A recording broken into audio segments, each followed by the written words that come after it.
Home selling and buying explained. So this video will walk through the process of, say you're going to sell a house and buy a house. This will go through the steps of that, from selling and buying. Hey, quick introduction. My name is Tony Anczer. My wife Lisa and I are real estate agents in the Northwest Indiana and Chicagoland area. Here's our contact info. We love hearing from our viewers, and we do these videos to help out our viewers learn about living in Northwest Indiana and Chicagoland. So if you're looking to move in 9 or 90 days, we'd love to begin those discussions with you. Feel free to call, text, email. Also, link below is a Calendly link that you can set a appointment right on my schedule, and we can have a Zoom chat about buying and selling in Northwest Indiana or Chicagoland.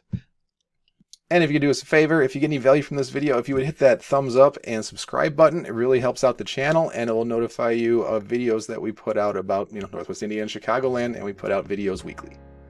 All right, this video is going to be a quick overview of the selling and buying process. Detailed videos are linked below in the description. We're trying to make this around a 6-minute video to give you an overview of the process. And then again, feel free to watch any of the other videos that give you more detail, or just book a call with us and we'd love to talk to you. All right, so pre-listing process is we have a bunch of listing paperwork. We got determining the list price. So what I do on that is I do a comparable sale analysis, look up what homes are selling for in the area, compare them to yours, and come up with a recommended value. And then we come up with a recommended list price. Ultimately, you make that decision as to what the house is listed for, but we give you that research and show you how we did it, and then ultimately decide what we're going to list a house for. All right, presale improvements. Help you decide if there's anything you may want to do to spruce up the house a little before selling. Photo and video collection and editing. So then video and photos are taken and our editors edit them and give us a nice media package. So then at this point, we're ready for it to go live. So the home goes live on the MLS, which is the multiple listing service, and that's when it will hit all the different outlets like your Redfins, your Zillows, your exp.com, your remax.com, all those different outlets. We have our other marketing outlets too. We do our own social media. We have our own client base that we push out our listings to, and so much more. All right, then we have showings. So at this point, people are going to see your home for sale. They're going to want to view it, interested buyers. So then they'll request showings, and there's this cool app called Showing Time that all gets scheduled through. And so you'll have a calendar that will show these showings, and you approve them, in real time as it works for you. All right. So then after these showings, we get offers. So then with these offers, we negotiate offers. Sometimes we might, in multiple offer situation, we'll give you guidance as to how to navigate that. Then we accept an offer. So at that point, the status of the house goes from active to pending, and then we begin what's called the escrow process. And the escrow process is basically what happens from offer acceptance until the home closes. All right, so in that process, the buyer has to submit earnest money. Then the buyer would have an inspection, and then there would be an appraisal. And then in this whole process, the buyer's financing is going through what's called the underwriting process. So that means that they have to submit all their detailed financial information to their lender for the lender to then sign off on their loan. And there may be other conditions that we have to clear, like say the inspection found there's some wiring issues that need to be repaired or some other items of that nature. So we take care of those items. Some towns have like a pre-sale inspection, so we take care of that in that time.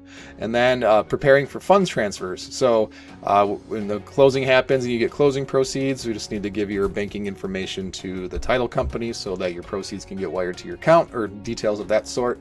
Then we have the closing itself. So that is, when you go to the closing table at a title company, in Illinois, there'd be an attorney that helps represent you. In Indiana, there's usually not an attorney, but they're both held at a title office. If you can't attend or don't want to attend, you can fill out power of attorney paperwork, and then an attorney can cover that for you. And then there's some post-closing processes. Those vary depending on the situation. All right, so then we're going to go to the home purchase process. So in the home purchasing process, we have the first thing is the financing approval. So you need to have a loan or proof of funds to be able to buy a home. Then we set up a home search that will alert you of homes that meet your criteria. And I'm sure everybody likes browsing for homes themselves too. Then we tour homes after we have our pre-approval ready. Then we would, once we find the house that we like, we place an offer and negotiate those details. So then once we have an we submit an offer, we negotiate an offer, and then the seller would accept your offer. And then again, we go through the escrow process, which is kind of like, starts over from what your selling process would be, because this would be our end. So you would have to submit earnest money. It's usually somewhere around, right around $5,000, maybe a little less. Sometimes a little more, but right around there that you have to submit, and that just shows you have skin in the game for the home buying process. And then if something falls apart, you get that money back as long as we follow the contract terms correctly. And then there's the inspection. So, and from the inspection, we'll see if there's any repairs that need to be done. And the repairs, the scope is supposed to be limited to safety and functionality of the home. So then about concurrently, then the appraisal will happen. If you have financing, there's generally always an appraisal required. And so the bank will hire an appraiser to go out, or your lender will hire an appraiser to go out and give a valuation of the home, and just to make sure that the home is worth what the lender is going to lend on it. Then the whole time there's this underwriting of your financing. So again, once you have an accepted contract, then the lender is going to ask you for some more detailed information and like refresh your proof of employment and things like that. And then they're clearing other conditions, as we talked about before, preparing fund transfers, which is the same thing. This time you'll have to wire funds to the title company. All right, then we have the closing, and then there's post-closing steps too. And so on the buying end, the most important post-closing step is to file your tax exemptions, because like in Indiana per se, that cuts your taxes in half as to not having your homeowner's exemption. And then in Illinois, there is tax exemptions too for being owner occupied as well. So you want to make sure you get those. And then things to consider when buying and selling.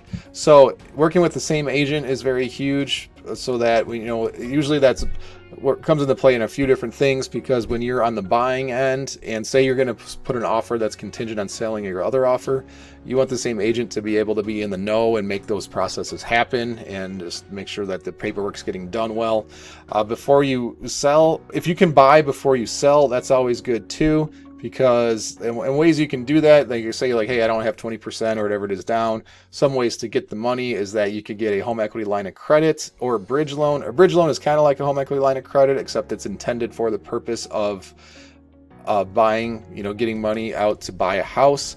A home equity loan, you can basically do the same thing. A lot of banks don't want you to use a home equity loan as short-term cash to buy another house, but it is an option.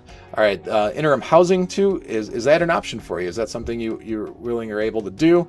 And so again, these whole purposes, the main reasons you want to be able to buy a home before you sell is that it makes your offer stronger. And so if you can, because on a contingent offer, say you're going to buy a house, but you have to sell it first. So sell one first.